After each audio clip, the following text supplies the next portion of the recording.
जय श्री राम दोस्तों। आप सुन रहे हैं हिमांशु हॉरर पॉडकास्ट। मैं हूं आपका दोस्त हिमांशु। आपने कर्ण पिशाचिनी, ब्रह्म राक्षस, डायन, छाया, छलावा इन सब के बारे में सुना होगा, लेकिन आज मैं आपको जिस कहानी में लेकर जा रहा हूं वो इन सब से अलग है, क्योंकि आज की कहानी है उस तांत्रिक की जो आत्माएं बेचता था।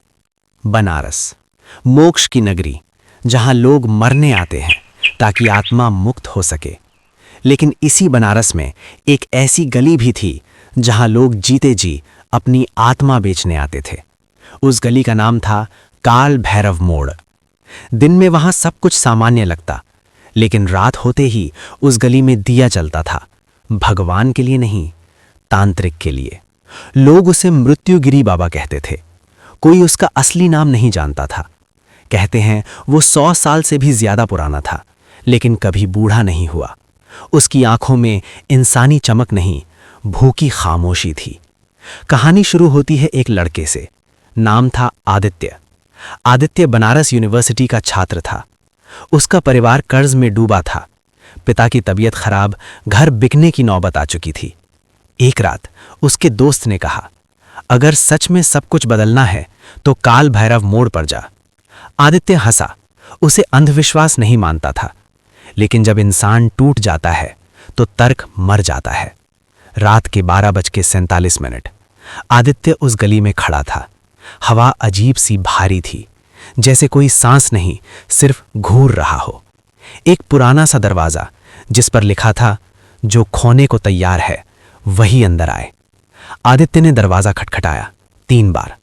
अंदर से आवाज आई, क्या बेचने आया है या कुछ लेने? आदित्य बोला, सब कुछ बदलना चाहता हूं। दरवाजा अपने आप खुल गया। अंदर धुआं, लाल दिए, खोपड़ियां और बीच में बैठा था मृत्युगिरी बाबा। मांग बोल, उसने कहा। आदित्य बोला, पैसा, ताकत और मेरे पिता की जिंदगी। बाबा मुस्कुराया, तीनों मिलेंगे, पर कीमत एक ही है। क्या? आदित्य की आवाज कांप गई। तेरी आत्मा। आदित्य हंसा, ये सिर्फ कहानी है। बाबा ने कटोरी उठाई जिसमें काला पानी था। इसमें अपनी उंगली डुबो और नाम लिख। आदित्य ने लिखा। जैसे ही नाम पूरा हुआ, कटोरी में से धुआं उठा और दिए बुझ गए। बाबा बोला, सौदा पूरा हुआ। अगले दिन आदित्य के पिता की हालत सुधर गई। एक बड़ी कंपनी से उसे नौकरी का ऑफर आया। कर्ज चुक गया, सब कुछ बदल गया। लेकिन आदित्य को नींद आनी बंद हो गई। उसे लगता कोई उसके पीछे खड़ा है। आईने में उसका साया उससे अलग हिलता। धीरे धीरे उसका चेहरा बदलने लगा। एक रात उसे सपना आया। मृत्युगिरी बाबा उसके सामने खड़ा था। तेरी आत्मा अब मेरी है, अब तू भी मेरे जैसा बनेगा। आदित्य चीखा और सुबह वो गायब था।